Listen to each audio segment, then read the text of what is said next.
Today can be the turning point in your life by making a simple decision. Fundamental questions of navigation. Where am I? Where am I going? And how do I get there from here? I invite the leaders of our planet to ask themselves these three questions before they make any crucial decisions. But if you don't make decisions, you're going to stay right where you are. We are all map makers. We are in a time of transition. If we're going to change, we have to change the direction that we're going. Our planet needs leaders who know where they want to go. When we change the direction we're going, then we want to make sure we're going in the right direction. Leaders who can see the big picture. Because if we're not, we're going to either go backwards or we're going to stay where we are. Recognizing the psychological and the spiritual shifts and changes that need to be made, often from the inside to the outside. To be able to shape your future, you have to be willing and able to change your paradigm. Complex journeys require navigation. The path to the truth is one such journey. This is your GPS. Hairstyling services provided by J.D. Edwards Salon and Spa, Palmdale Shopping Plaza, Madera Street. Accessories provided by Chevette Williamson Jewelry. Standout jewelry for standout women. Wardrobe provided by Bahari Bahamas. Visit shopbahari.com.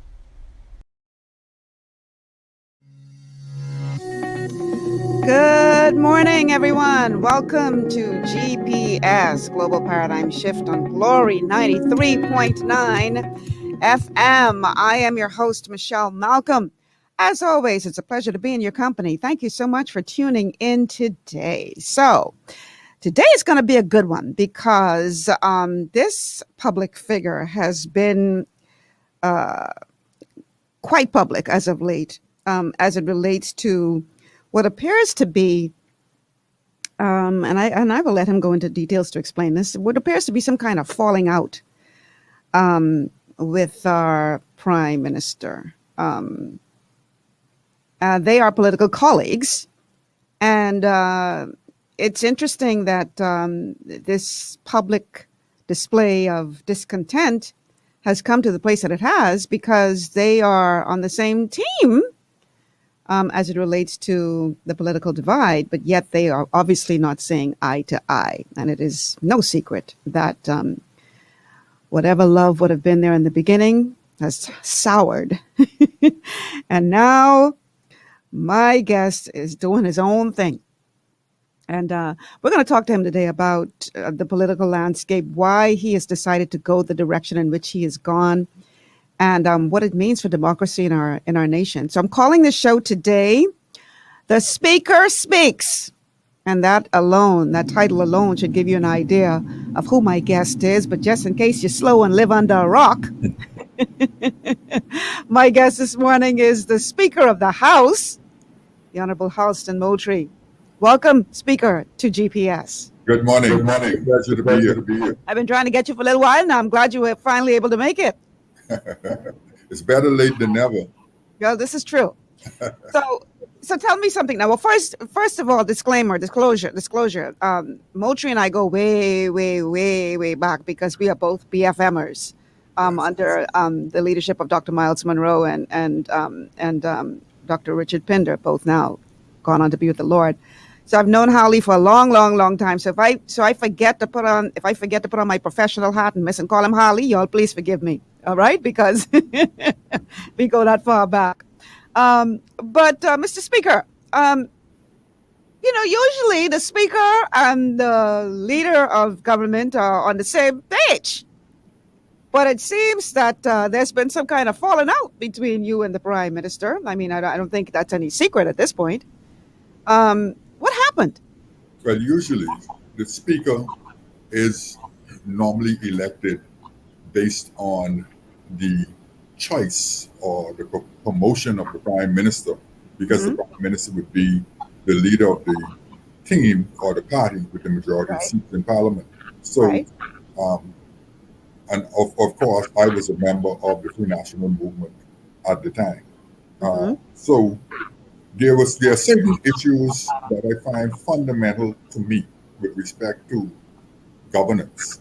Okay. And I wasn't satisfied that we were making the type of progress that we should have been making with respect to the separation of powers, with respect to the independence of the parliament or the legislative branch of government, or even the independence of the judiciary. You see, the judiciary, the legislative branch, and the executive branch are co-equal in forming the government under the Westminster model. But somehow over the years, the equality has been eroded by the executive branch.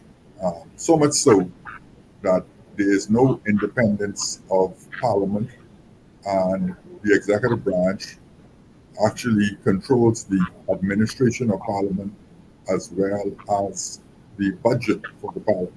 And they do likewise for the court system. And whenever we have that type of circumstance, it's impossible to get parliamentary democracy.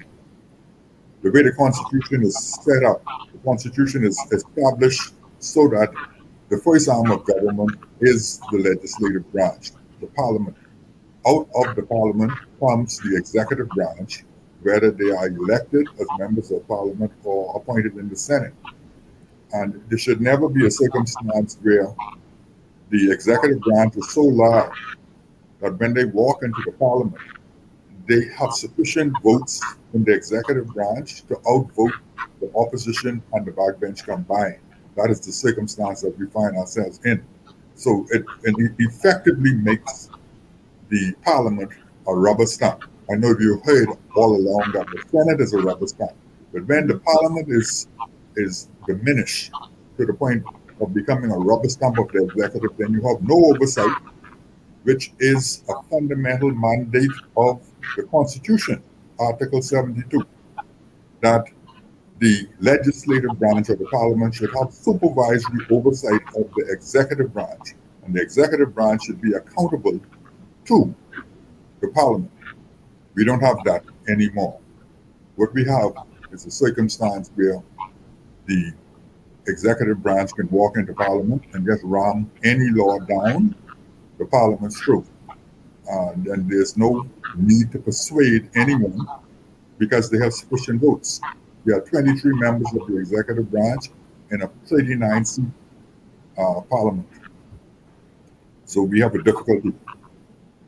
Yeah, but Holly, some would argue that you pretty much just came to this realization as of late. When did you have this epiphany? Well, those persons who would argue that What's the trigger? would be very wrong. Okay. In 2018, as a matter of fact, way back in 1994, before I was even a member of the Free National Movement, I wrote an article that was published in the Nassau Guardian. It's titled "Totalitarianism Guised in Democracy" from 1994. I was always of the position, as a trained scientist before I became an attorney, that systems produce results. And once you breach those systems, you're not going to get the kind of results the system is designed to give. Right. And so in 2018, after being elected Speaker, I gave a speech at the opening of Parliament in September 2018, indicating my intention to push for the independence of the Parliament by introducing a parliamentary services bill. Okay. At the time, the Prime Minister indicated his support for such an initiative. But as it turned out, over the years, he had no intention of doing it. And so it came to a point where I had to decide whether or not I would just play the game or go with my convictions. And I decided to go with my convictions. So what was the straw that broke the camel's back when you decided, okay, it's time for me to do this? Well, when I saw that it was unlikely that we were going to get the independence, then there were certain other activities that happened with respect to the just pure upkeep and renovation of the Parliament itself, the Senate building and the House of Assembly. It's just in the deplorable state, even today, in today's date. it is in deplorable state. But we see the cabinet finding new facilities for themselves. They just moved just west of Scotiabank out of the Church Hill building, but no initiative is being taken to restore and renovate the Parliament. Now, these buildings, the House of Assembly and the Senate buildings, they were built in 1815. So you know that they require constant upkeep. We've had a situation in the Senate just recently where the ceiling just fell in the foyer. In the Speaker's office, about 3 weeks to 4 weeks prior to that, the ceiling fell in the Speaker's office area. Mhm. Lots of difficulties with respect to the air conditioning system is occurring in the Senate building. And so the attention is just not given to the Parliament. I believe that is by design. That is by design by the executive branch to diminish the legislative branch. You see, when the British formed this Westminster model, the British decided that in the Parliament, the Speaker is MP1, the Deputy Speaker is MP2, and the Prime Minister is MP3. And in other words, when the Prime Minister walks into the Parliament, he should understand that his jurisdiction is diminished and that he should submit to the authority who happens to be in the form of the Speaker in the Parliament. Likewise, when the Speaker or the Prime Minister goes into the court system, the co-equal in the court system is the Chief Justice. We should submit to the court system. But what has happened over the years is the recent prime ministers have decided that they're going to control the judiciary and control the legislative branch. Then once that happens, they become answerable to nobody. And that is why we are constantly hearing charges of corruption, plunder, no accountability, no transparency being leveled at our Black leaders, because our Black leaders don't seem to appreciate that when you breach a system, you're not going to get the result that the system is designed to give. No system is perfect, but when you intentionally breach it, we have the circumstance that we have today, where the government is being accused. The previous government, some ministers were dragged before the court, accused of corruption and plunder, and now this government within 4 years is being accused of the very same thing. Why? Because the system is breached, and once you breach the system, it produces that kind of result. Okay. So what you're saying is that the stance that you have taken is because you've had a long time concern about separation of powers, and you were under the impression that this was going to change, and when you realized that this wasn't going to change, then you realized that you had to do something about it. You're also making some complaints about the conditions of the physical structures in which you and others had to work. But there were times, Moultrie, when the back and forth seemed almost on a personal level between you and the Prime Minister. I remember, I don't remember exactly what was the incident that led to this, but I remember you saying something like, "He don't want to come for me," or something to that effect. And I'm thinking, sorry, go ahead. It was never on a personal level. It was always professional. But there comes a time when you realize that someone is saying something to you that they have no intention to execute. When you arrive at that point, then you have to make a decision. Like, for example, in the cabinet right now, if a cabinet minister decides that he doesn't want to support an initiative by the cabinet, he has to make a decision whether or not he would abstain or resign from the cabinet. So when the Prime Minister approached me with respect to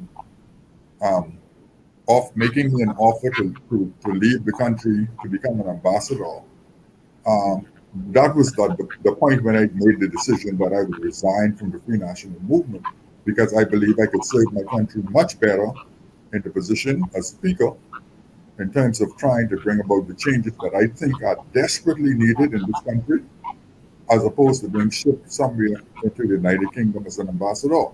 And I decided at that time that it was time for me to resign from the Free National Movement and become an independent speaker. Okay. And obviously, you taking that independence seriously, calling for an open parliament, which we're going to be talking about a little later on in the show. Somebody has put a comment in our Facebook feed. It says, control the judiciary. You want to respond to that person? Yes, well, right now before the Parliament, there's a bill called the Court Services Bill that has been read for the first time. It has not been read or debated, gone through a second reading or third reading and passing. Now, that bill seeks to free the judiciary of the control of the executive branch. In other words, right now, the executive branch controls the budget for the judicial branch. And of course, you know, there's certain mechanisms with respect to the appointment of judges. We've seen it over the years where it is very apparent now that the bench has been politicized by certain selections of judges, whether it be a PLP administration or a F&M administration. That should never, ever happen. The court system should be free of politics, so that when you move before the court, you would expect justice as opposed to a political decision or some decision that is somehow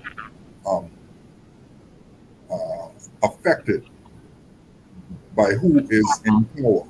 We should never have that kind of circumstance in the judiciary. That is why I say the judiciary needs to be freed, and that is what the Chief Justice is seeking to do with the Court Services Bill. These are some strong statements, Holly. These are some very strong statements, because now it raises into question decisions that are being made by the judiciary. Chris says, wow, any examples or evidence? Well, you don't need concrete proof. All you need in law is the perception of bias. You don't actually need actual bias. You need the perception of bias, and that kills the entire credibility of the judicial system. In other words, let's say, for example, you have a matter going before the court right now by this government, and the matter goes before a judge who has affiliation in the past with the previous government. When the decision is made at the end of the day, people will then determine whether or not, and begin to speculate that perhaps this decision was persuaded by the fact that this person was sympathetic to this particular political party. That you never want that in the justice system. And we have that in our justice system. People may try to deny it, but I am a part of the justice system as an attorney, and I can tell you we have that in the justice system. Wow. All right. I have a comment from Chris. Chris again. Chris, come on now. Chris says, stop talking about the buildings. That's not the issue at hand, and you know it. Speak on what you've seen with regards to the evidence of corruption. Proof. What do you know? And refrain from beating around the bush, because that seems to be all you're doing. Act like a real speaker and just speak. How do you respond to Chris? Well, I would say that Chris doesn't understand the role of the speaker, which the speaker is supposed to always be impartial. People have a difficulty when you take a hard position based on the rules, because we are not used to a speaker functioning strictly by the rules, whether it be the official opposition or the government. When I was with the Free National Movement, the narrative was that I was being harsh on the opposition. And when I became an independent speaker by resigning from the Free National Movement, persons then said that I have a personal vendetta with the Prime Minister. But that is the type of circumstance that will naturally flow in a political environment. People will spin and put their meaning to whatever you do. But I am comfortable that no one, since I've been the Speaker, can say that any decision that I made as the Speaker was inconsistent with the rules or with the Constitution. No one can successfully say that. All right. I know that you were at an impasse with the government as it relates to the Boundaries Commission. I want to get into that, but I want to take a quick break. Let's take this first break of the show.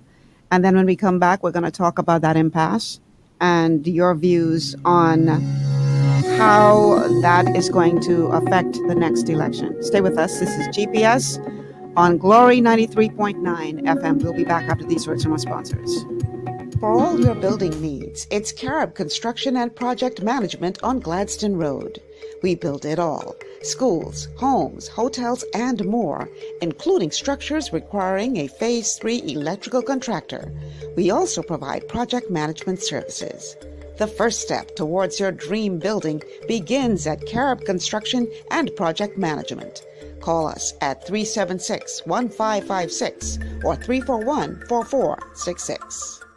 Executive Printers is your one-stop shop for all your branding and customization needs. Letterheads, envelopes, business cards, invoices, share and gift certificates, rubber stamps, vouchers, funeral programs, brochures, flyers, banners, and promotional items like mugs, water bottles, mouse pads, and key rings, all with personable service and great quality. No project is too small or too large. For great turnaround and competitive pricing, make an executive decision. Call us at 393-5011.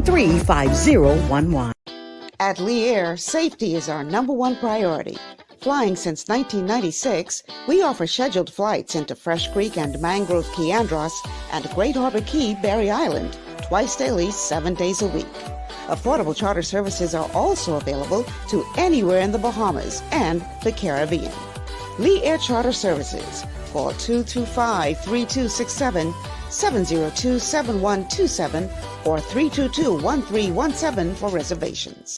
Your body's immune system is under constant pressure from things like stress, lack of exercise, and toxins in the environment. It's crucial to be proactive and support your immune system with the nutrients it needs to function effectively. But it's often hard to get these nutrients from food alone. Introducing fast-acting Zinc Plus Immune Support by Longevity. Unlike zinc-only supplements, Zinc Plus Immune Support builds on the proven power of zinc and adds complementary nutrients to give your immune system extra support.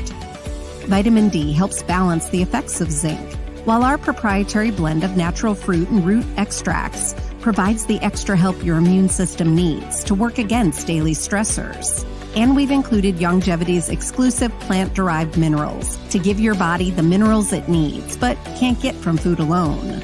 And because Zinc Plus Immune Support is delivered in a great-tasting, sugar-free, berry-flavored lozenge, it encourages quicker absorption of all these nutrients into your body. Zinc Plus Immune Support. Zinc plus the extra support your body needs to promote a healthy immune system. To learn more, contact your Longevity associate. This portion of GPS is brought to you by Alive. Alive. Believe in best. And by Tropical Gyros. Not just good food, it's an experience.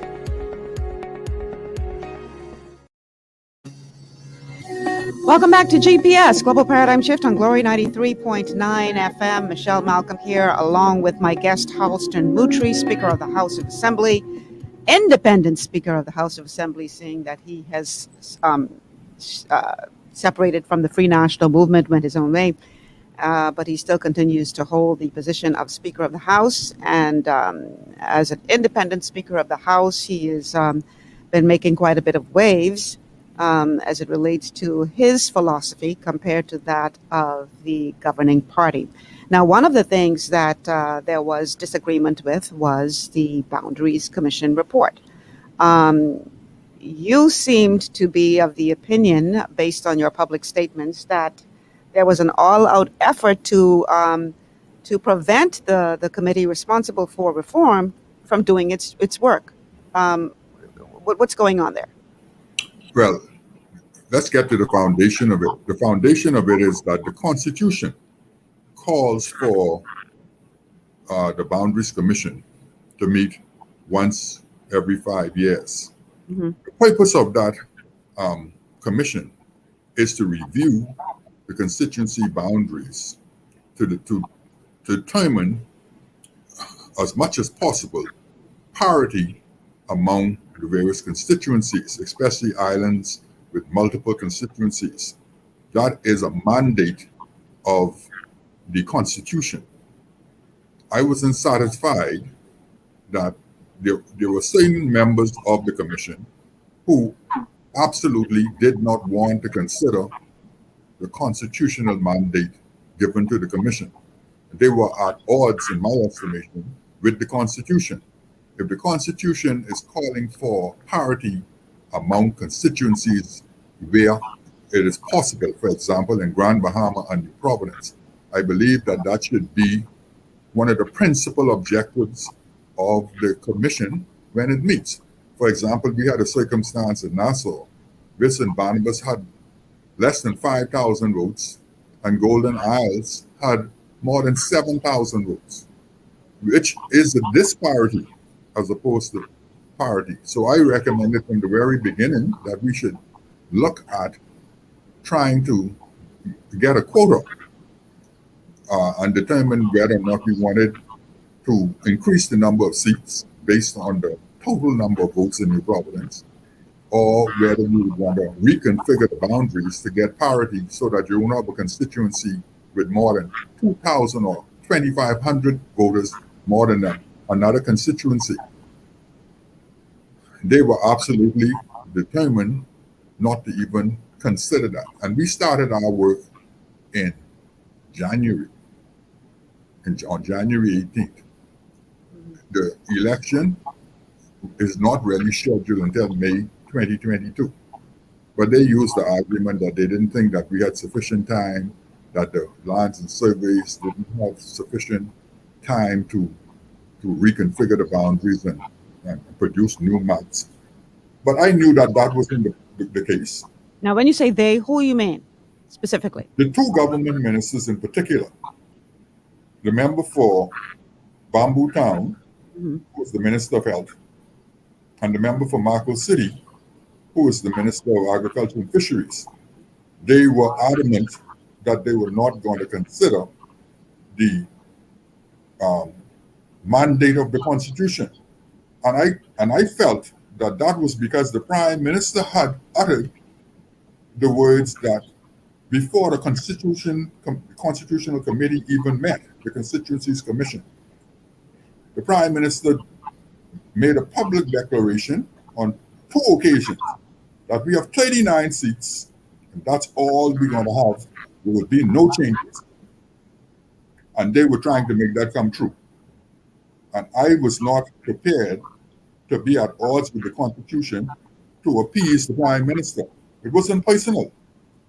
So it came to a point where we got at an impasse or a stalemate because they were determined that even if we agreed to maintain the 39 seats, I should not have included in the report the minority or dissenting views of the chairman.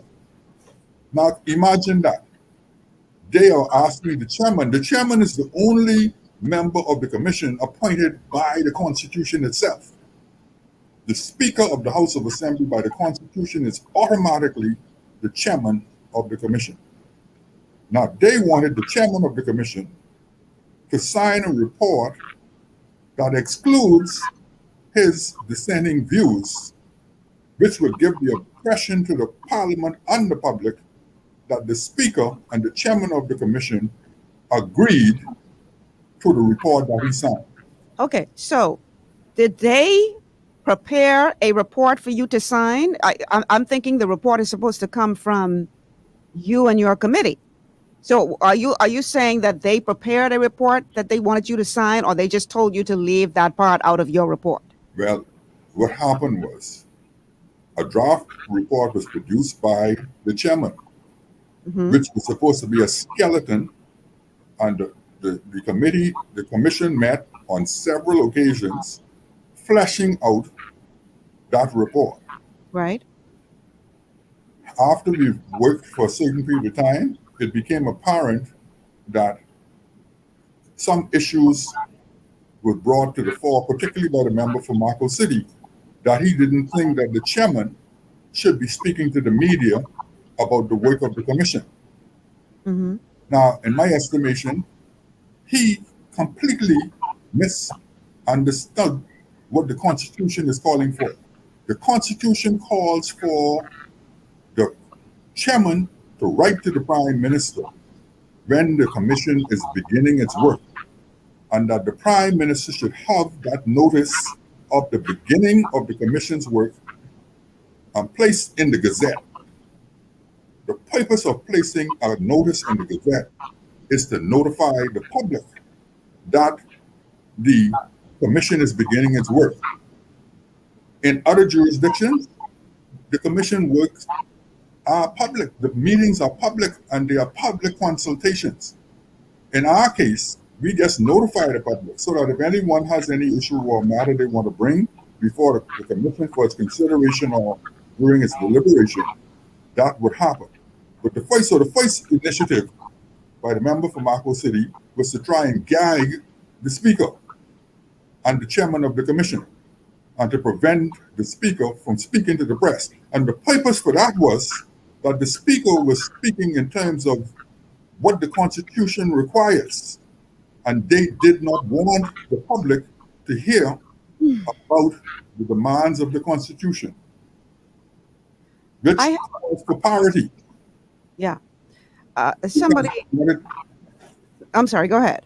Because they wanted to achieve the outcome that the Prime Minister had announced. Which is not to increase the number of seats from 39. Not to increase the number of seats, not to change the boundaries, leave it as it is. All right. Chris says, when a prime minister violates the Constitution on many levels, are you supposed to be impartial?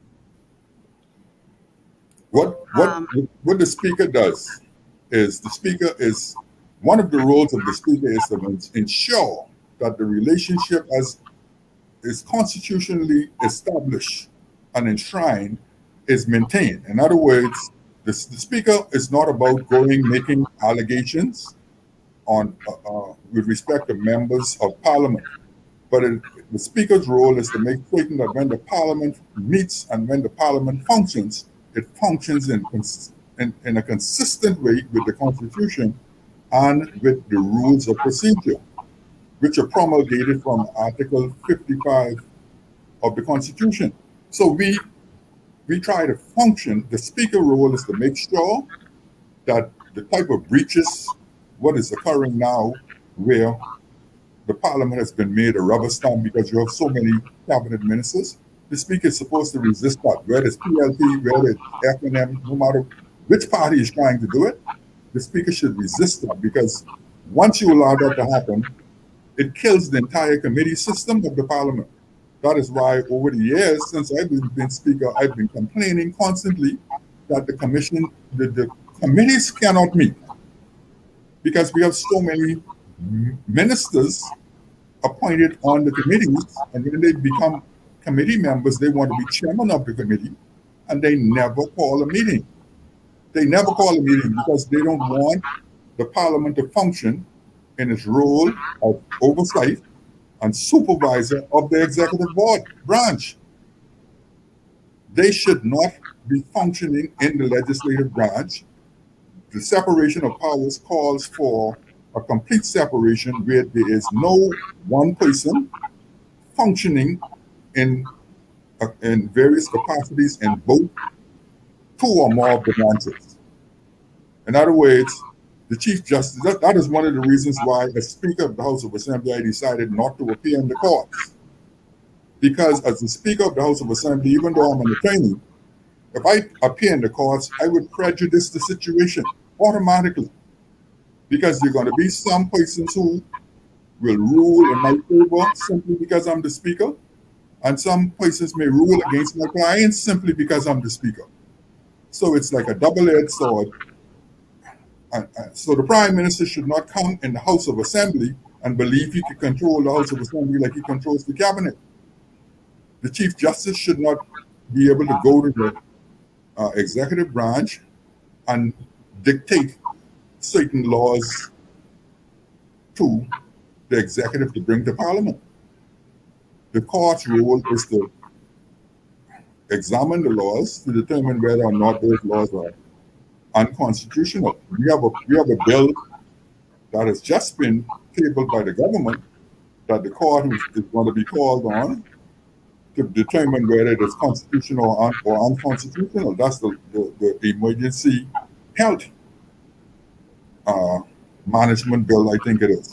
Mm-hmm. So those roles should be separate. Now the problem with the legislative branch and the executive branch is that there's fusion, because the executive also are part of the legislature. Now, they have a difficulty when they come into the legislative branch because they think that they should be the king of the hill in all circumstances. But when they get into the legislative branch, they are no longer kings. That's why the British referred them and caused all Westminster models refer to them as the member. I don't refer to the prime minister as prime minister minutes. I refer to him as the member for Kalani, because once he gets into the legislative branch, he is the member for Kalani. The deputy prime minister is the member for Carmichael. But for some reason, we seem to be challenged by these natural things that the British have put in place. And believe me, I remember the late Paul Abbey always said that the British put things in place, and you don't really see the purpose of it until you tamper with it and try to move it. Then you will understand why they put it in place. The British in the House of Commons in the United Kingdom has 650 members. Mm-hmm. And they never allow the cabinet to get larger than 20% of the composition of the House of Commons. Interesting. As they know, once they allow that to happen, suddenly the cabinet takes control of the House of Commons. We're going to talk about control in a minute, and what control, or the desire for control, how it plays into all of this. But we have a caller on the line. Caller, welcome to GPS. God bless you. Good morning, Michelle. How are you doing this morning? Great. How are you? A little soft throat here. And good morning, Mr. Speaker. This is JT calling in today. Good morning, JT. How are you? I'm pretty good, sir. My first comment would be a comment, actually, in regards to electoral reform. As I listened to you talk earlier about how the Parliament is supposed to function, I think it's high time in the Bahamas that we have a position called an independent speaker, wherein that person for that position is elected by the voters at the polls. As I see it, and I stand to be corrected on this next point, but as I see it, Mr. Speaker and Michelle, the position of Speaker in the House of Assembly is the single most powerful position in the entire country. Because at the end of the day, no business can take place in Parliament unless the Speaker is sitting, and the Speaker can shut down anything going on there that is contrary to parliamentary rules. Is that correct? A correct summary, Mr. Speaker?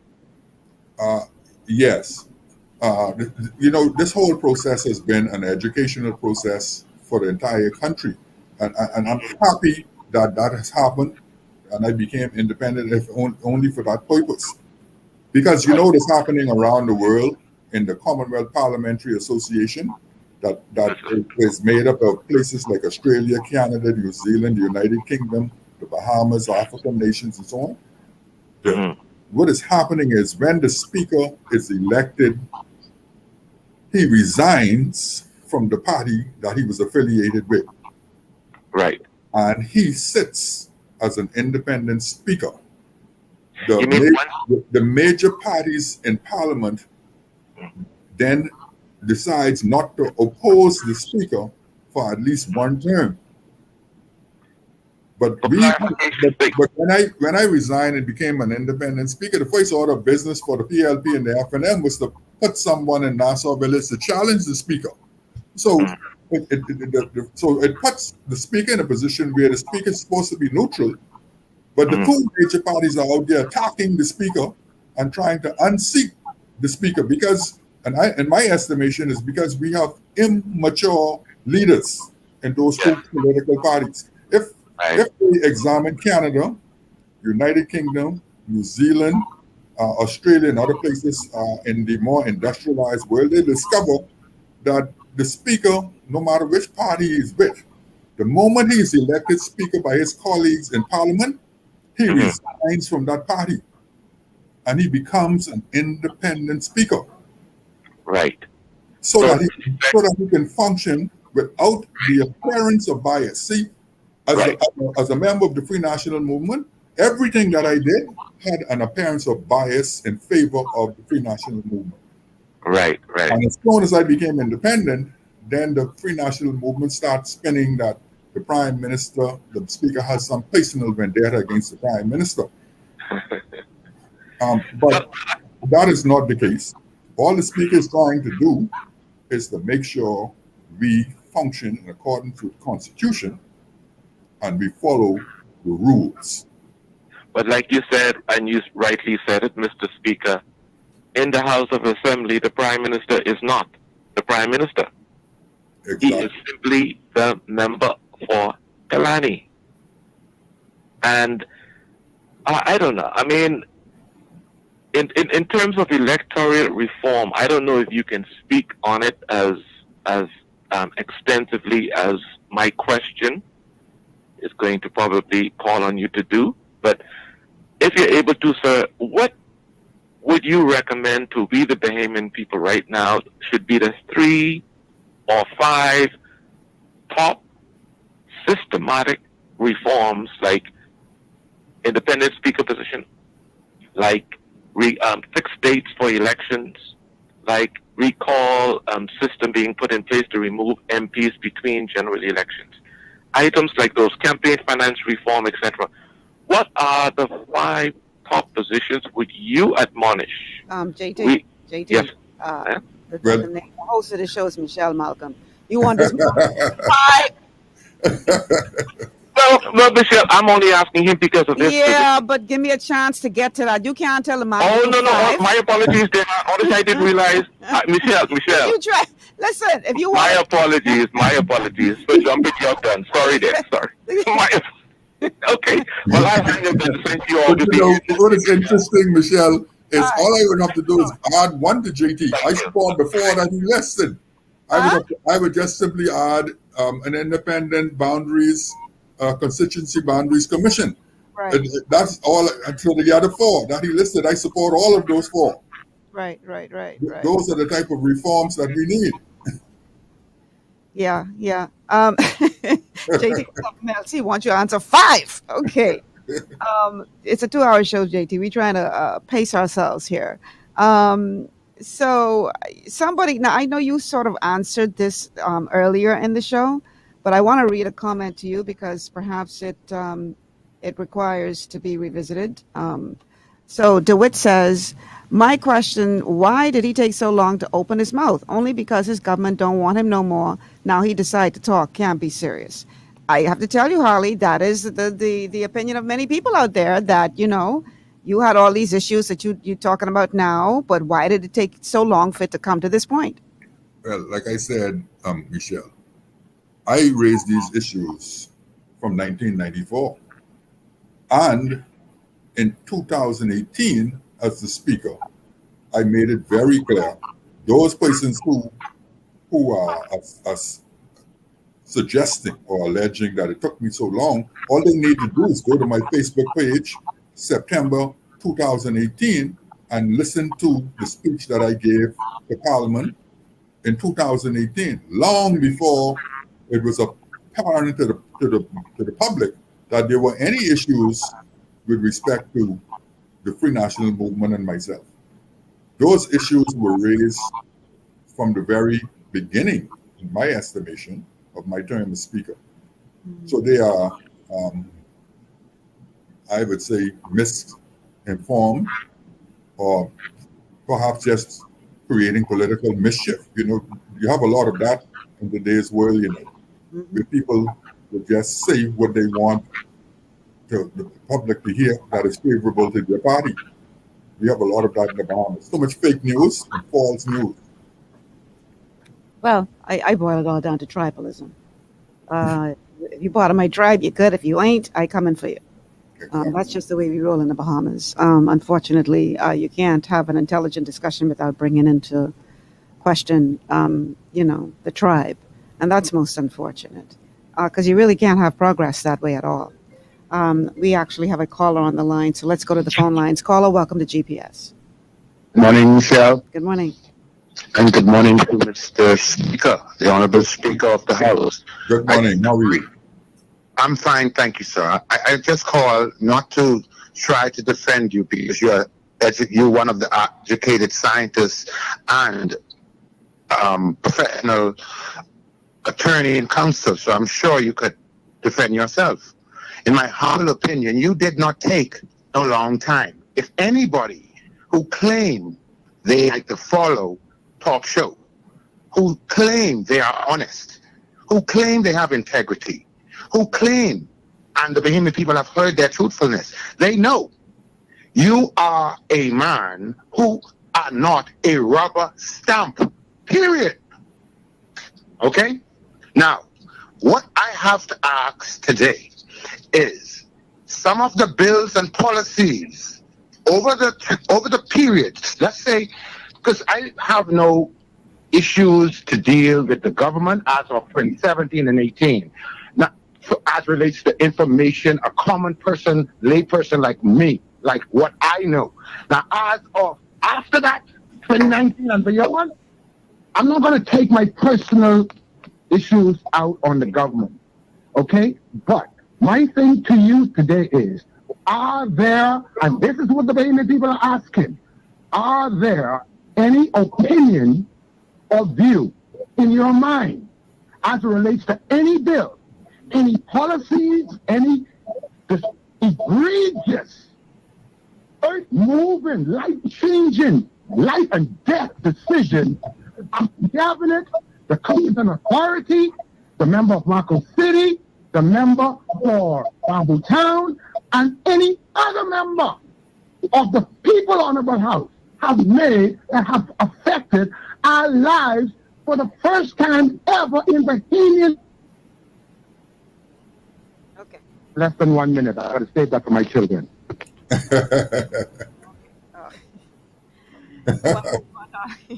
Amos get a little excited. You wanna respond to him?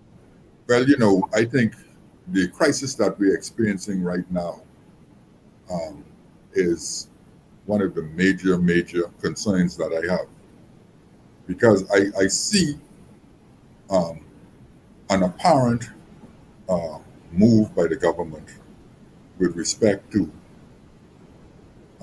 dishonoring or violating the Constitution with respect to this new bill that is coming before Parliament. And I also have some issues with respect to what appears to be an indirect but very insidious approach towards mandatory vaccination. The government continues to say that their policy is not one of mandatory vaccination, but they continue to bring policies that, in my estimation, are discriminatory in that they are positioning the society as the vaccinated and the unvaccinated, where the vaccinated seem to have certain privileges as opposed to the unvaccinated that are being denied some of their fundamental constitutional rights. Well, I just heard the Minister of Education say on the news last evening that, and he sort of said it in passing, that children will have to be vaccinated to go to government schools. And I was trying to figure out if I was off the island or I missed something in terms of when something was passed to allow that to be. Like, was this just his opinion? Or was this their way of trying to sneak something without people paying attention? Like, what? Yeah, see, there's some global initiative, I believe, that is pushing for persons to be vaccinated, whether they choose to take the vaccine or not. Now, the government is saying that it's your personal choice. But really, in essence, when you examine what they're doing, they're taking away a lot of your choices away from you. The minister, I was surprised when I heard that statement yesterday evening as well, because I knew that the Pfizer vaccine, which they say is suitable for children, was just brought into the country. And this morning, I heard him suggest that he was talking about the regular vaccines that children would take. Now, I thought that was really unusual, but the minister is my good friend, so I have to accept his position when it comes to what he intended to say. I didn't receive it the way he said he intended it to. I don't think anybody did. I don't think anybody did. Anyway. but you see, that's the problem. What I'm saying now, you say one thing where you say it's a choice, your personal choice, and then you make these announcements that you have to recant and back off from because of the negative feedback. But I think in most instances, like I heard the Minister of Health said, that you have to be vaccinated to campaign. So not a ludicrous, in my estimation, statement, and a very discriminatory statement, especially when you consider that the vaccinated are the ones who can perhaps be passing on the coronavirus inadvertently. Because if the vaccine protects them so that they become asymptomatic, based on another announcement coming out of the Governor General's office, that he's contracted the disease, he's asymptomatic, but he's recommending that everybody take the vaccine. You see, I have issues with that, because as a former scientist, I can tell you that a lot of what is going on in the world, and this is no conspiracy theory, it's been a long time since nations around the world have been developing biological and chemical weapons. AIDS was discovered to be one of them.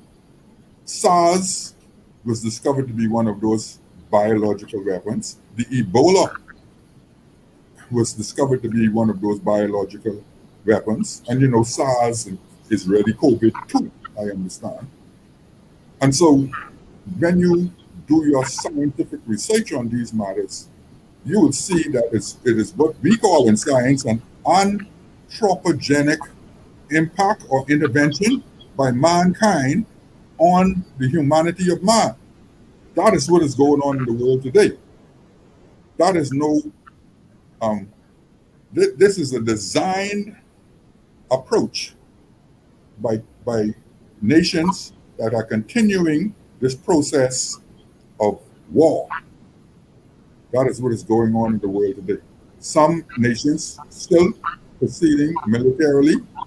Some are proceeding with biological weapons. Some are proceeding with chemical weapons. Some are proceeding basically with economic initiatives. But we have this war going on in the world today. And I'm satisfied that the COVID-19 is a part of this biological warfare that is going on in the world today.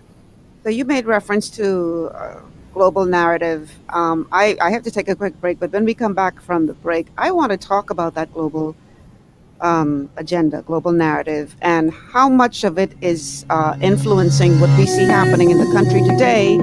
And is this all about control?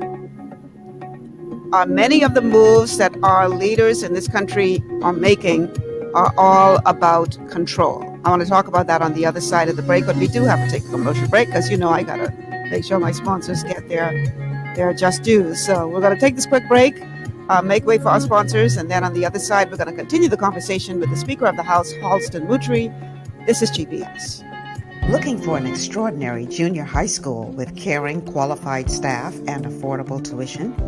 Then come visit us at Elite School of Excellence, an affiliate of First Step Academy. ABECA-focused and Ministry of Education approved, we foster discipline, integrity, and wisdom while molding our students for success. Call us at 341-8846 or stop by First Step Academy schools on Fire Trail and Soldy Roads for more information. It's gotten harder and harder to get your daily requirement of vital nutrients from food alone. Without additional vitamin and nutrient support, your health and well-being can suffer drastically. That's why Z-Radical was specifically formulated. It combines a blend of antioxidant-rich vitamins, minerals, and botanicals with the protective powers of fucoidan to help fill the gaps from lack of nutrients in your foods. The core of Z-Radical is fucoidan, a naturally occurring polysaccharide that helps stimulate immune reaction, protecting you against inflammation and oxidative stress. We harvest this powerful mineral-rich nutrient from brown seaweed, harvested only from the world's most pristine ocean waters to ensure the purest quality. It's then extracted using cold process technology to ensure maximum levels of bioavailability. Then we add essential vitamins that help to protect your cardiovascular and nervous systems and are crucial for optimal immune and neurological function.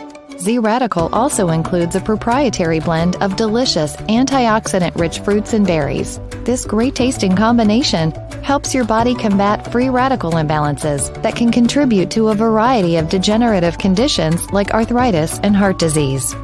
Z-Radical.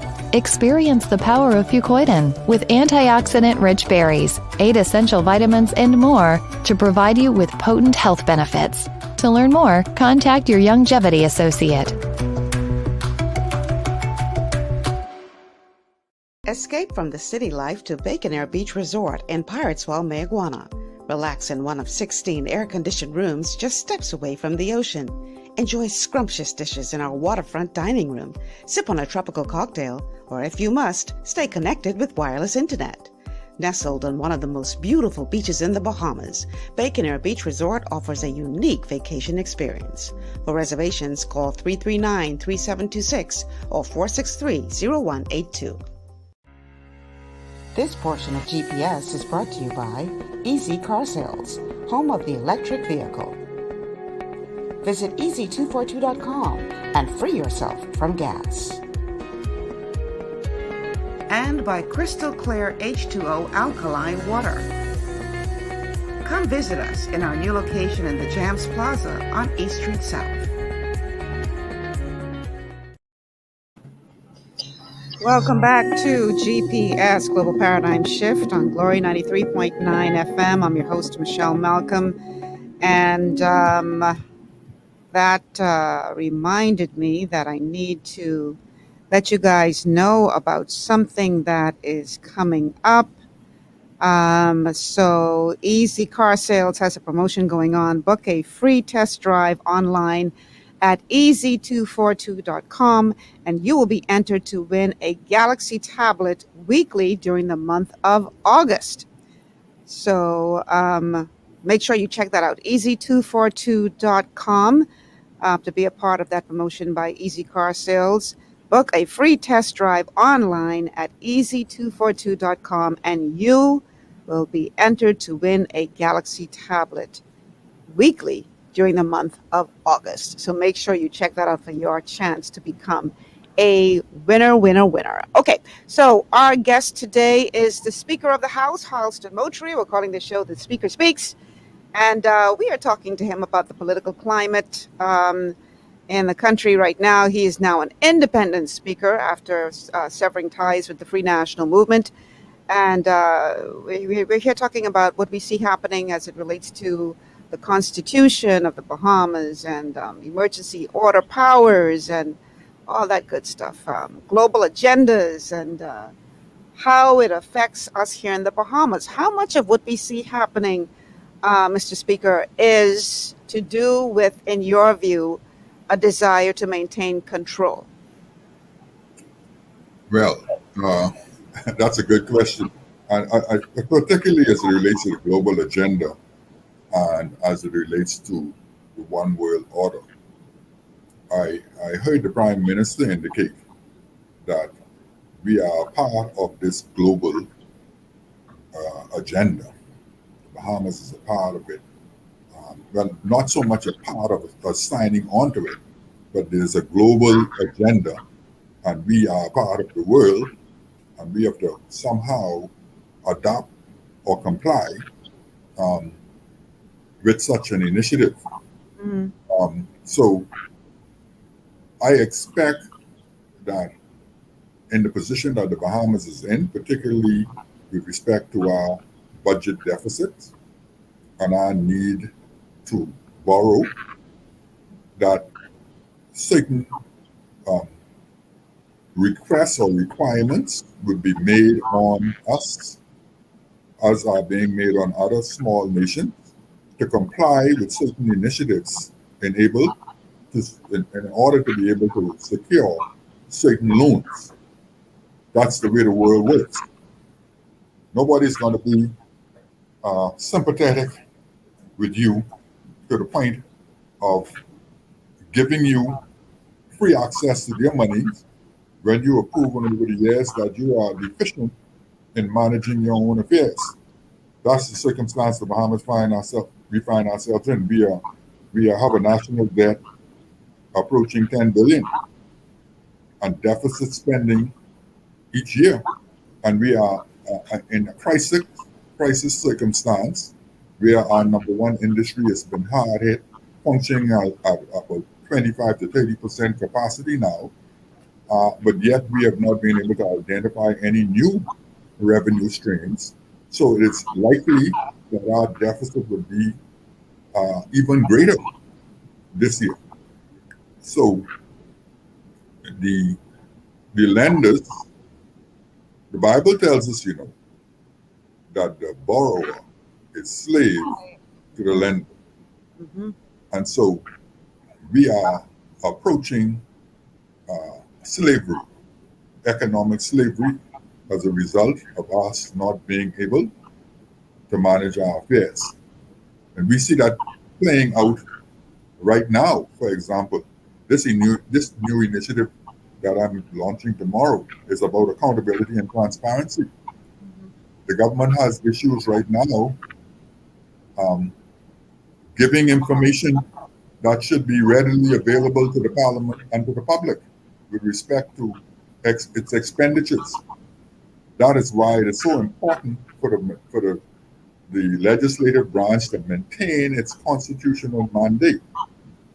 There is no initiative that should be taken by the executive branch that is not approved by the Parliament, that the Parliament does not have oversight of and function in a supervisory capacity.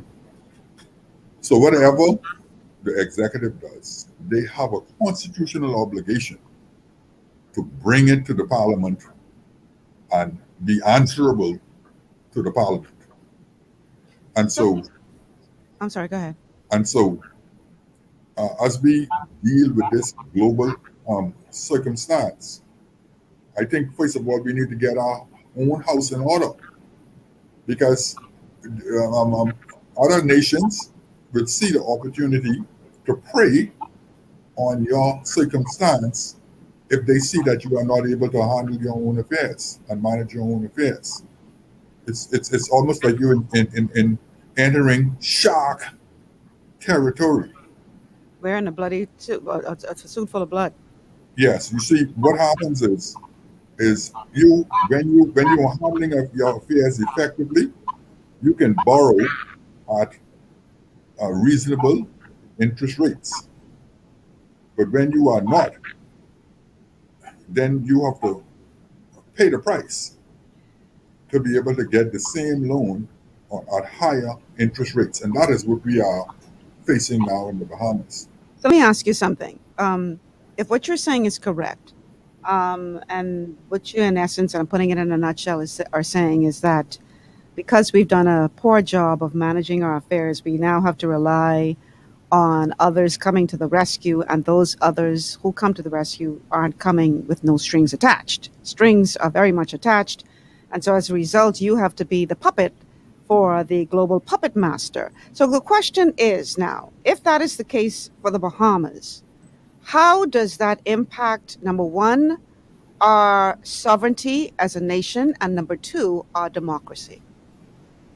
Well, this interesting issue has been raised with respect to our natural resources. Mm-hmm.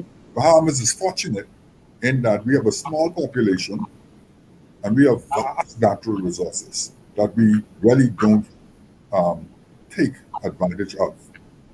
And not just the natural resources that have been in the news lately.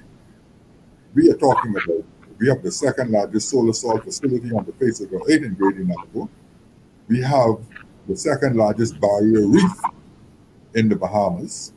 We have an archipelago that is sitting in what they call a river in the seas. That's why the Hondurans, the Cubans, the Dominicans, the Japanese, everyone is coming across the Atlantic even to fish in Bahamian waters, because the water you see in the Bahamas today, you won't see tomorrow, because the Bahamas is sitting in a river in the sea.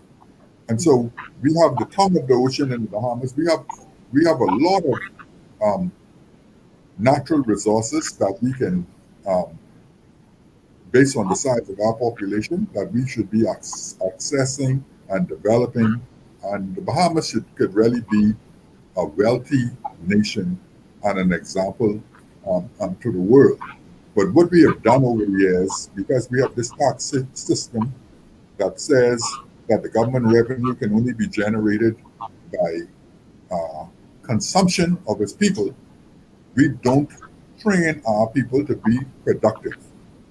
And as a consequence, we have to import everything that we need, our computers, our devices, our clothing, cell phones, everything just about that we need, we have to import it. And we have to find a way to generate revenue through the imports of goods, as opposed to having an income tax system where the government would be focusing on generating higher income and finding markets for its citizens' products. When I studied law, I studied the income tax system of the United Kingdom because I wanted an understanding of why the industrialized world used an income tax system and the Commonwealth countries or the colonialized countries use a consumption tax system. And it was very clear. The government in those industrialized countries are forced to create and to cause their citizens to be productive to generate revenue from income tax. Whereas the Bahamas, we almost stymied the production of our people so we could generate revenue from imports. We keep our people less productive so that we could generate more. And we've compounded that now by adding VAT on top of the custom duties. So still go back to my question, though. How is this going to impact our sovereignty and our democracy? Well, the sovereignty is being impacted simply by the fact that whenever we need job production, we have to go outside. Not that we are xenophobic or anything, but we have to continually look for some foreigner to come into the Bahamas to generate some sort of investment to give our people jobs. Now, the problem with that is whenever a foreigner comes in, you cannot expect the foreigner to turn over his entire investment to your people who have proven that they're incapable of producing such an investment. He has to have some of his people in his business to protect his investment. That would naturally mean that your sovereignty is being diluted, because naturally those persons, when they come, if they take a liking to the Bahamas, they want to become permanent residents. Some of them would become Bahamians. And your sovereignty would be diluted as a consequence. Your democracy could be impacted because those same persons have influence. They peddle influence. They are lobbyists in the country. And they take certain action. You can see it happening now, where certain investors would take certain actions around election time that could significantly impact the outcome of the election. All right, we have a caller on the line. Caller, welcome to GPS. Yes, thanks for having me, Michelle, and good afternoon to Mr. Moultrie. Good afternoon, sir. I just wanted to add to what Michelle raised earlier. The fact that it seems that here of late you've had an epiphany and you've been speaking out against certain injustices that you've observed, and I appreciate that. However, I've been thinking along certain lines, and my mind goes to characters like Dwayne Sands, for example, who changed his stance because he had some personal vendetta with the current administration, our current prime minister. He raised certain points. However, this has been going on for a long time, and I know the Speaker of the House is supposed to be unbiased and not have any stand.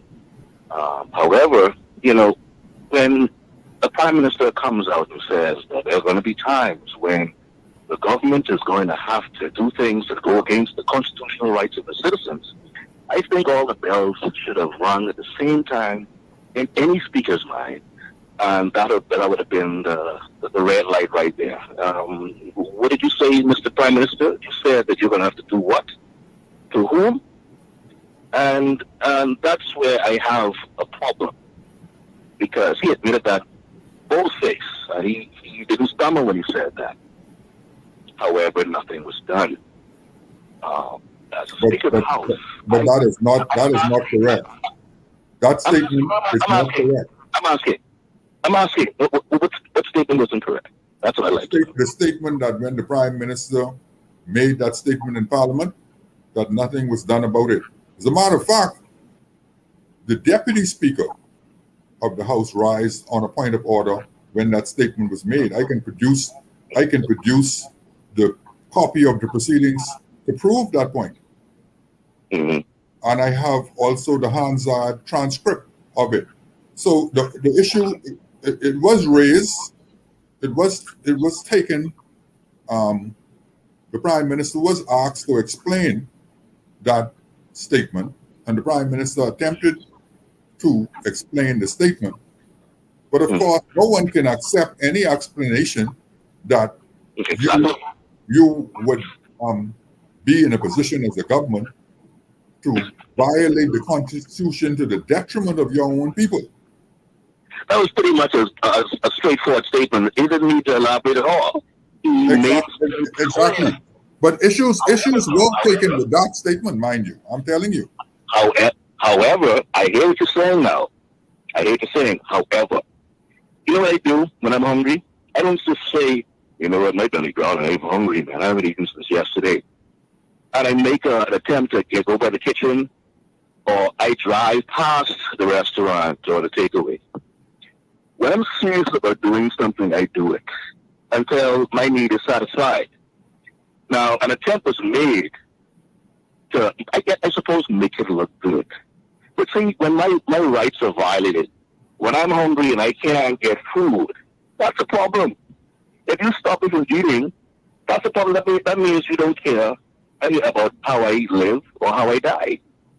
If you say an attempt was made, Mr. Moultrie, I'm not trying to get on you or point fingers or cast blame. But see, the problem with all administrations that have governed this country since our inception is the fact that we talk and nothing is done. It's like it's just a charade, just to make the field niggas feel a little better. Okay? While the house niggas, they keep licking their fingers off of the fat of the land. The fact of the matter is we're all still working for the man. Okay? And in one way, shape, or form, those that live in the house, they don't want the freedom of the slave outside. They want a chance to hold the whip. And this is going along too long, man. Well, listen. We just talk about it. I don't know. I don't want to pick any consciences or everything. I just want to be heard out. This is very powerful, man. All they do is talk. Every man that has roots in this country, which is just about 100% of our representatives, they vote in Parliament. And all of us are the same family. However, like I said, the ones we vote in, they want a chance to hold that whip. They want to be the house nigga. They want to point the finger and look down at us in the field. And all they do is talk and make it look good. Those of us that are the high elected officials. And like I said, I'm not pointing the finger at you. I'm just trying to raise your awareness of what you already know. But hearing it from a different standpoint. I'm going to listen to your response. I'm going to hang up right now. All right. Thank you so much for calling. Okay. The caller raised a fundamental issue in terms of the deepening of our democracy. Now, the Deputy Speaker and myself, we have started a program from as early as 2017 of visiting the schools. We spoke with the Department of Education. We're trying to get a civic curriculum in the public school system because we believe that education is the foundation upon which change is built. If the people don't fully understand and appreciate the system, it is very difficult for them to change the system. And so that is why I'm taking the initiative to another level tomorrow with the open parliament, because you have to engage the citizens. The citizens must be engaged and understand the process if you're going to make certain that we function according to the rules and the Constitution, or if you want to make certain changes. So I disagree to a certain extent that we have a circumstance of the field nigger and the house nigger. I disagree with that. I would hate for anyone to ever put me in the category of being a house nigger. You know, the Speaker is considered the first commoner of the land, with the responsibility to make certain that the common man's right is preserved in this whole parliamentary and democratic process. And that is why we are going to the commoners and asking them to come to the parliament, because this parliament is their parliament. All of us represent the common man. This is the only institution in the country where every single citizen is represented. All right, we have a call on the line. Caller, welcome to GPS. Good afternoon. Good afternoon, Mr. Speaker. Craig, how are you doing? I'm good. How are you, sir?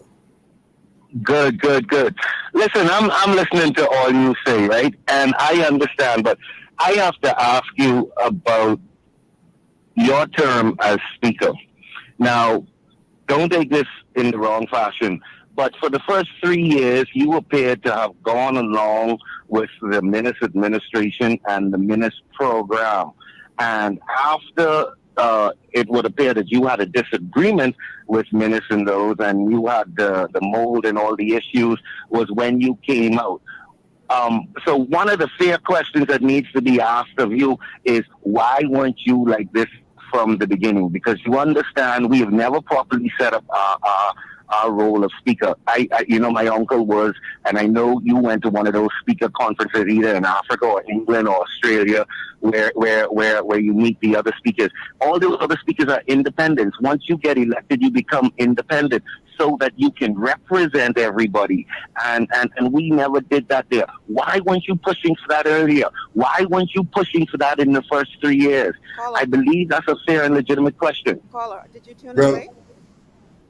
Yeah, I was in court doing something else, so I missed that part. I asked because he didn't answer that question twice on the show. Oh, okay. Well, Michelle, listen. Moultrie and I in another profession worked in the court, so that so I just called. I did not hear, so my apologies if I going back over ground. But Moultrie, anyway, I want to tell you, I'm glad to see you standing up for the independence. You got to push more. You got to get the people to come out and be able to talk and voice their opinions. I am glad to see. Please see if before you admit office and hopefully get elected again, that you could really put in the independence of the speaker. That would greatly improve our democracy. That would greatly improve the way our country operates. I do appreciate you, but I had to give you a hard time on that, though. Well, I'll say this to you, colleague. Just go to my Facebook page and go back as far as 2017, and you will see we have been advocating for these type of changes. Has done his part. We, the people, have to do ours. And Chris says, gotta hold everybody to the fire. Laugh out loud. All right. We're going to take a quick break. And then on the other side of the break, I definitely will ask the speaker about this open parliament, because I never heard of that before.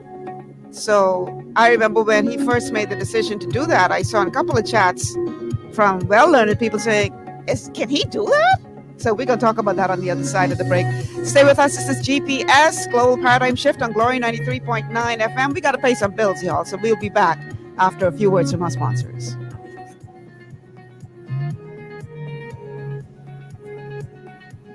Ocean blue is the best in seafood. Hey, hey. Fresh out the water and affordable too. Yeah. We got fish, conch, lobster, shrimp, everything you want. Ocean blue got it. Ocean blue, friendly and clean. Best service you ever seen. Ocean blue is the best in seafood. Yeah. Fresh out the water and affordable too. Yeah. Ocean blue seafood, we are here for you. Ocean blue seafood, no one else will do. Ocean Blue Seafood, located on Burnett Road. Contact us at 393-2160. Understanding your microbiome, also known as your gut ecosystem, can change everything you thought you knew about nutrition, digestion, immunity, and metabolism.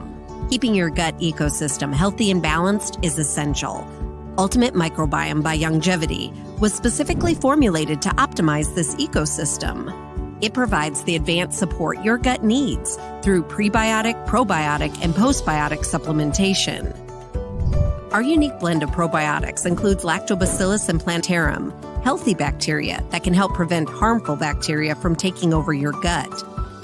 Increasing your gut's population of beneficial bacteria creates a more balanced gut microbiome, which has been shown to aid in weight loss, skin health, sleep, mood, and may even help with seasonal allergies. Ultimate Microbiome also promotes the production of postbiotics.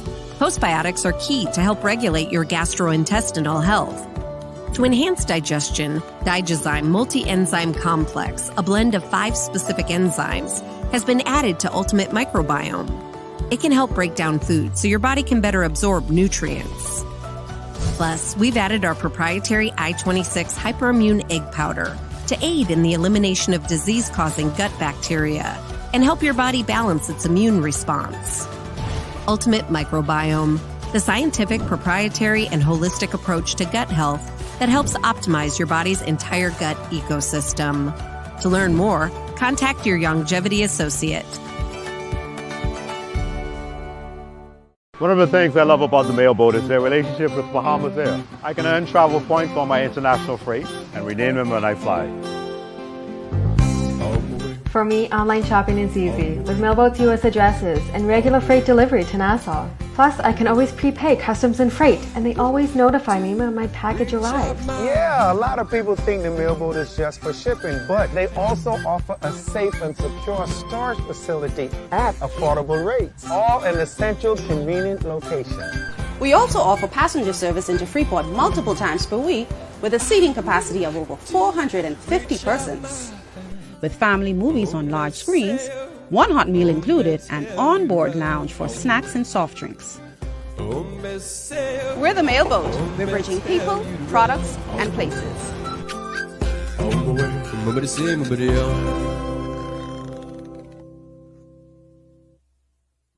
To stay healthy, it's crucial to make sure you get the nutrition you need every day. But it's difficult to get all your recommended vitamins and minerals from food alone. Even in the United States, 94% of people are deficient in at least one nutrient.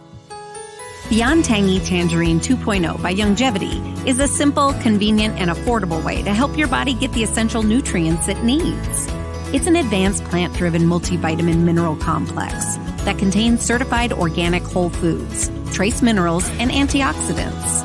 BTT 2.0 supports your body's natural defense system with a proprietary blend of energy-boosting and body-loving nutrients, plus prebiotics, probiotics, amino acids, and enzymes that support digestion. With an unusually high ORAC score of 8,000, you get even more antioxidants to help combat free radicals that can cause damage to your cells. But to get the most benefit and value from any multivitamin, your body must be able to break down the nutrients so you can fully absorb them. Otherwise, they'll just pass through your system without doing any good. Beyond Tangy Tangerine 2.0 was specially formulated with synergizing cofactors to ensure you get maximum nutrient absorption. Beyond Tangy Tangerine 2.0 is the easiest way to give your body the balance and complete daily vitamin mineral supplement it needs for optimal support of your overall health. To learn more, contact your Longevity associate. This portion of GPS is brought to you by Classic Formal Wear, the place where you can find everything you need for that special occasion. And by Tiki Bikini Hut at Junkanoo Beach. Great food, cool tropical drinks, and family fun in the sun.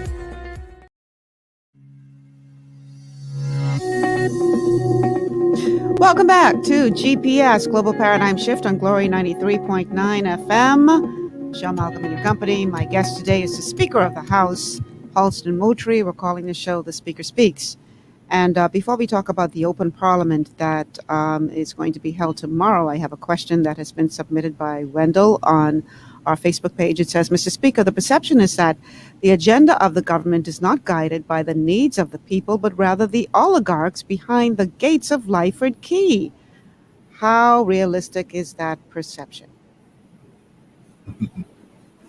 I believe that perception has been repeated so often that people almost accept it as being truthful with respect to this government.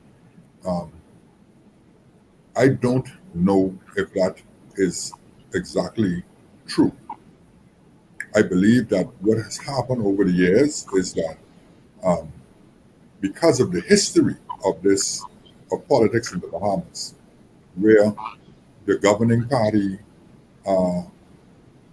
came out of the Progressive Liberal Party and later on linked with the former United Bahamian Party, it's almost impossible for the governing party to escape that perception. I know what has also happened is, with respect to this crisis, there's been a number of issues where people are alleging that certain activities of the government or policies of the government seem to be more beneficial to the oligarchs as opposed to the common man. I think it's difficult for the government to dispute that. But I think we should take the other approach. I think instead of blaming the oligarchs and the former merchant class or the merchant class of the society, I believe we need to rise up. We need to rise up. The common man needs to rise up and put himself in a position so that we don't be the beneficiaries of commercial charity. That is what we need, social and economic justice now. We have been the beneficiaries of commercial charity for far too long. Even the liberating party that brought about majority rule, the Progressive Liberal Party. Very little has changed in terms of the economic ownership of the common and ordinary man, even under their administration. So, which tells me that we are not pursuing the right initiatives as a nation so that the majority of our people can become owners of our economy as opposed to just basically workers or laborers in the economy. That goes back to my question of control, because there are some who would argue that that is intentional. They do not want the masses to be empowered because they want them to have to continue to rely on them for their sustenance so that they could have a degree of control over them. What are your thoughts on that? I agree with you. We have a paternalistic form of government. You know, we have such circumstances in our country where the government would hire persons to clean roads, sides, to clean graveyards, and to just basically have persons dependent on the government. It's a dependency program, and it is to get effective control over persons for political reasons. So that is the type of politics that we practice. Both parties practice it. And the governing party today is blamed more for it because it's perceived that they have this trickle-down economic approach to governance where the haves get more than the have-nots. And while the PLP operates on a paternalistic level where they would even overburden the public service to keep Bahamians employed.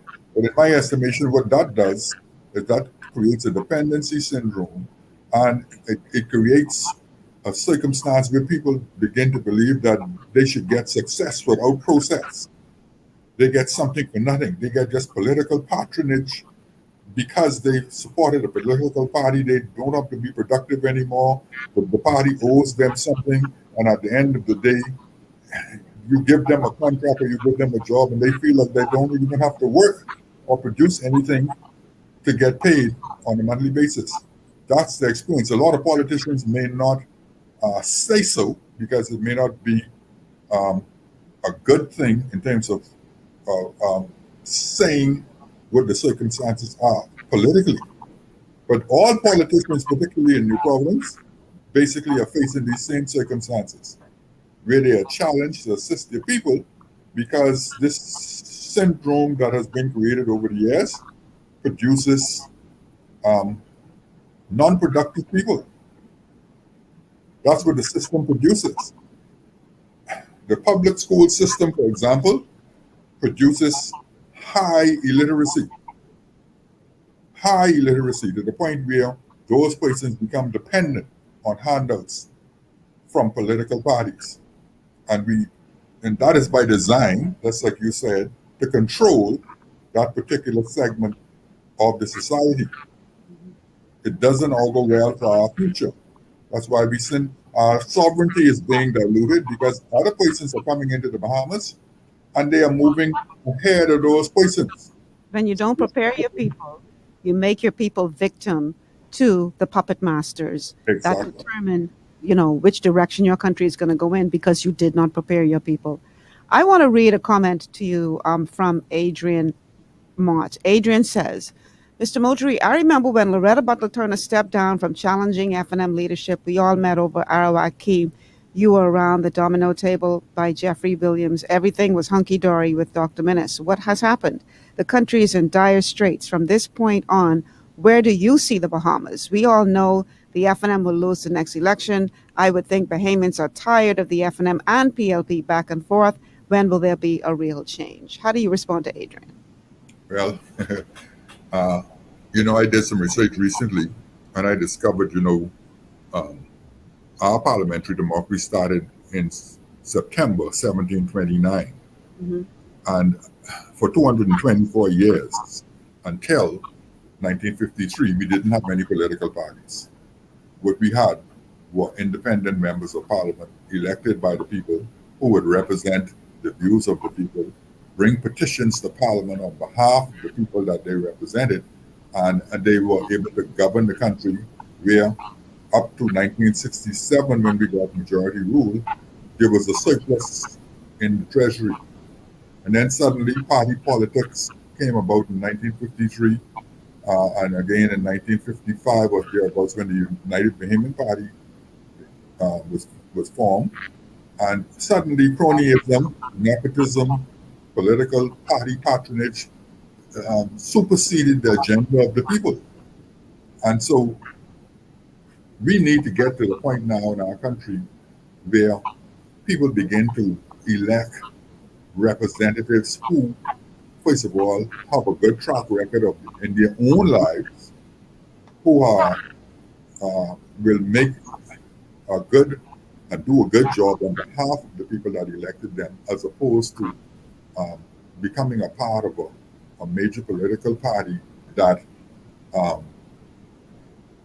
puts the whip on, and the party agenda then begin to supersede the people's agenda. Now, that doesn't mean that we don't need political parties. Mm-hmm. All it means is that if the political parties are putting out candidates to you and you are simply voting yellow or you're voting red because of the party, you're making a mistake. You should analyze what is being presented to you, and if an independent person is the better candidate in the area for you, you should elect that person, because that person could be just as effective on your behalf as any party, whether the party is the governing party or not. Because I can tell you, I've had experience in my constituency as a member of the governing party where I couldn't get the government to do anything for me. Well, I guess if you get ostracized by your party, fall out of favor, you won't get anything done. You'll be just like an opposition member. And they believe by spiting you, they're not spiting the people. But they're going to find out, I believe, this is going to be the first time, I think, in Bahamian history where the major political parties are going to discover that the people have decided not to support a color based on the emotion. And I believe that God has allowed the circumstance of the COVID-19 pandemic to level the playing field so that no party can go there with their big, massive rallies and their liquor and goatskin drum and junkanoo and drugs and whatever else they use to persuade people to vote for them. That is not going to happen this time. And so people, for the first time in the Bahamas, the young people in particular, my understanding is on the ground, they don't want to hear anything about the PLP or the FNM. Now, it remains to be seen if they can be persuaded by those two major parties, because people tell me all the time, Moultrie, we heard that story before. We've heard that before. People say they don't want the FNM or the PLP, but they go and then they vote FNM or PLP. Well, one day, my belief is one day, they're not going to be able to say that. One day. And I'm hoping that I live long enough to see that day. You just may. Okay, you talked about the people's agenda. And I suppose that is the thrust behind the open parliament that you are going to be holding tomorrow. Explain, please. Yes. Now, the open parliament is a concept that is similar to the Speaker's Corner and the Speaker's Forum that used to be held in Hyde Park, London, many, many years ago. What has happened now is it has evolved to the point of a network being formed where certain countries are seeking to have a better form of interaction between the citizen and the parliament. Now, I attended a meeting on the 19th of April 2021 by PAL Americas, and in that meeting, the Bahamas was present, Antigua and Barbuda, Barbados, Belize, Dominica, Grenada, Guyana, St. Lucia, Suriname, Trinidad and Tobago, and we basically agreed that we should set a roadmap to begin this process towards legislative openness. So tomorrow, we're going to be holding the first open parliament in Bahamian history. Now, some persons I've seen on some of the social media misunderstanding the concept of the open parliament.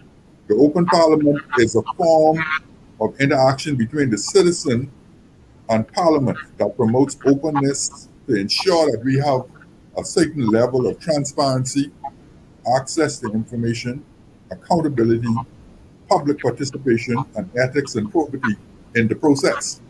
And that is what is amazing, that this is coming at a time when there's a lot of challenges with respect to transparency, access to information, accountability, and honesty in governance.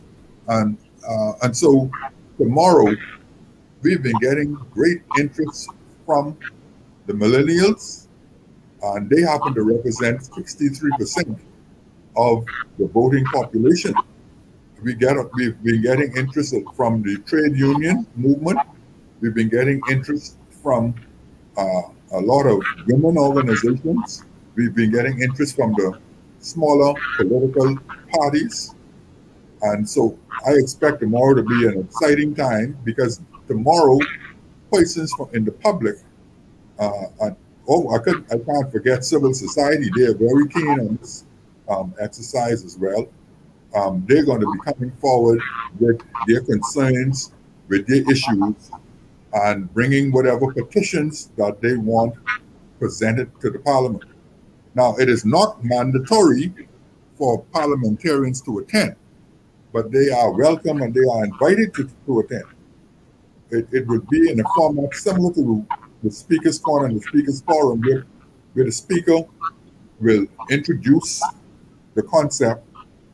Other members of Parliament who may attend will be given an opportunity to present their views, and then the matter will be open to the public, where persons will be allowed to come and to bring their petition if they have petitions, or bring their issues to the Speaker.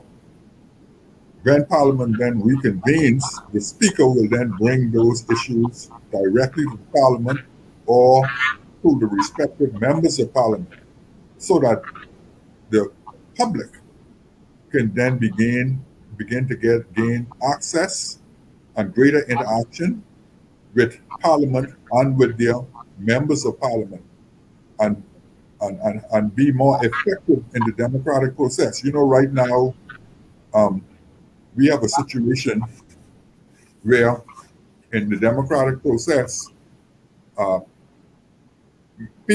persons have basically, or the voter has basically 10 seconds or so where he can go in the booth and make an X. And afterwards, he basically has to tolerate whatever happens until the next general election. This process is a process to begin an initiative so that the concept of the recall of a parliamentarian, the concept of whistleblowing, the concept of transparency and accountability, the concept of the ombudsman, what we kept talking about in Bahamian politics for such a long time, but has never enacted it.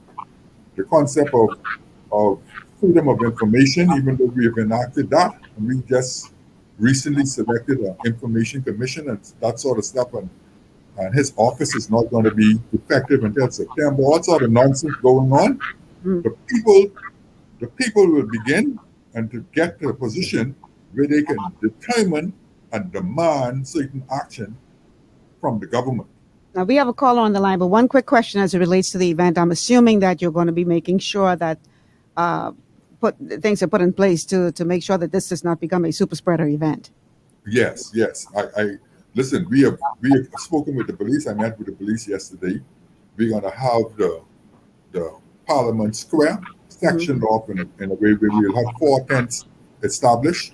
We're going to maintain and enforce strictly the COVID protocols in terms of physical distancing, wearing of masks, and sanitizing.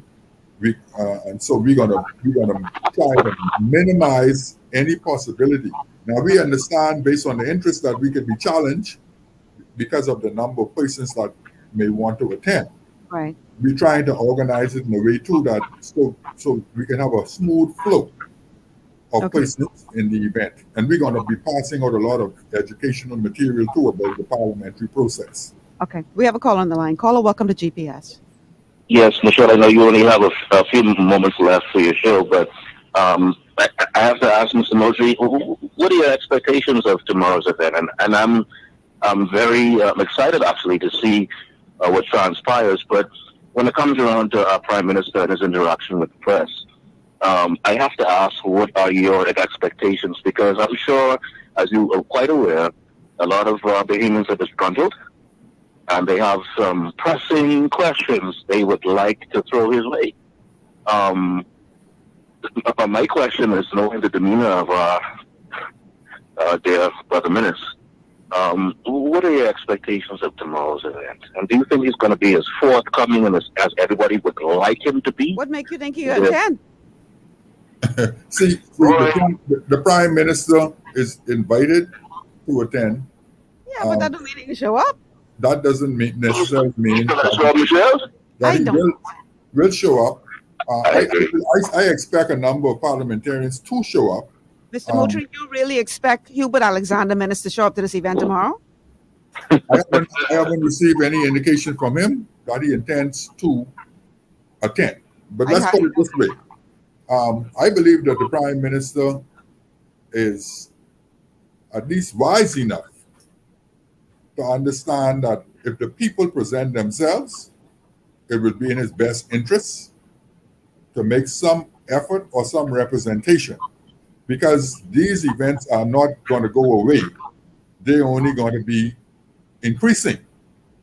And so sooner or later, he would discover that it would be wise to participate.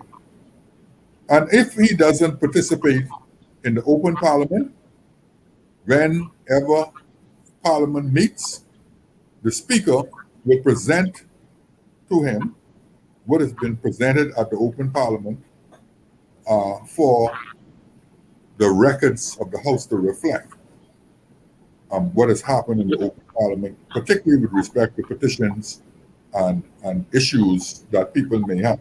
And believe me, there's some serious issues that I don't want to preempt the parties who are coming tomorrow.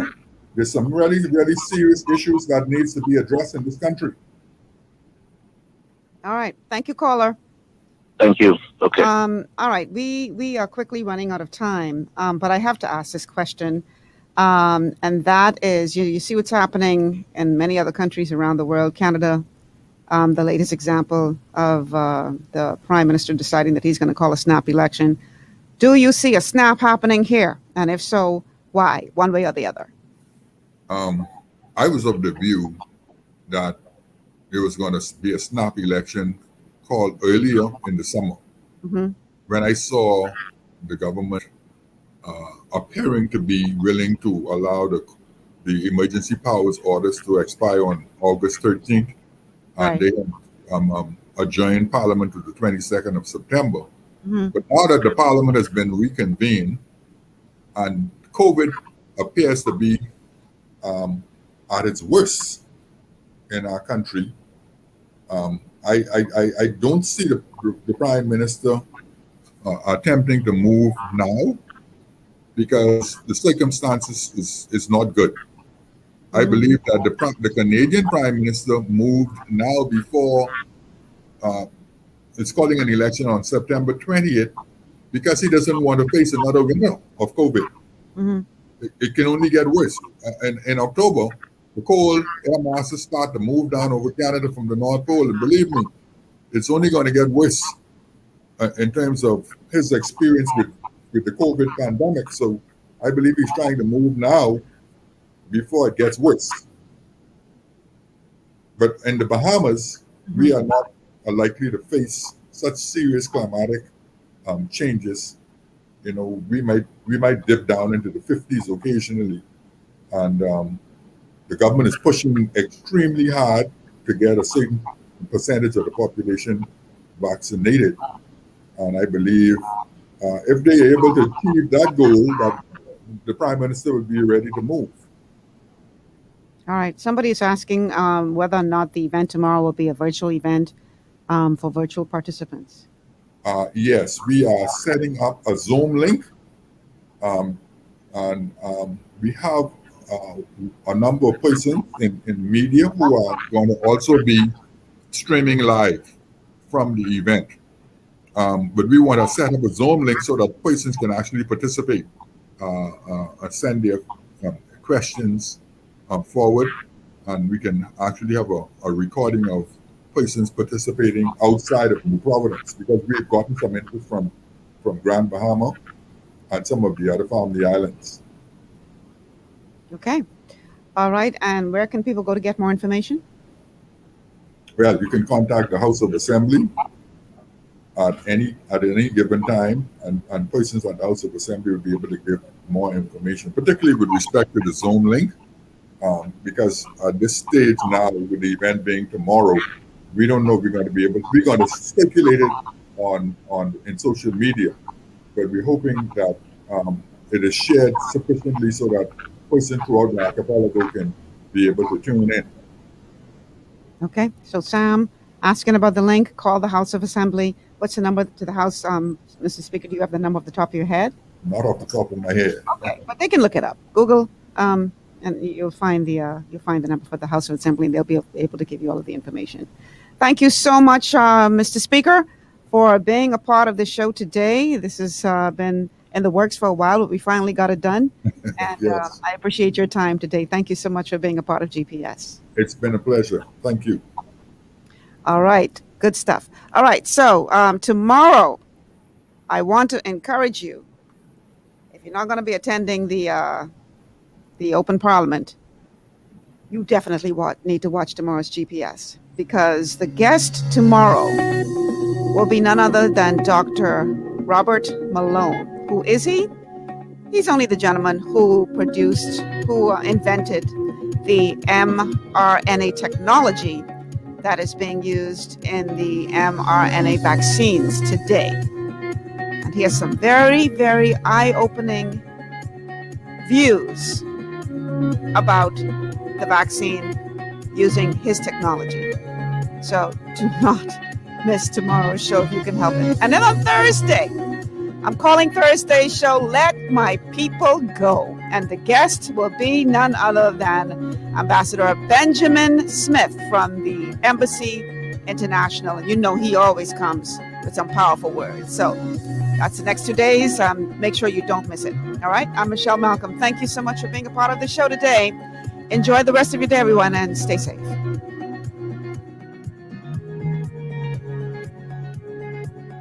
The thoughts, views, and comments expressed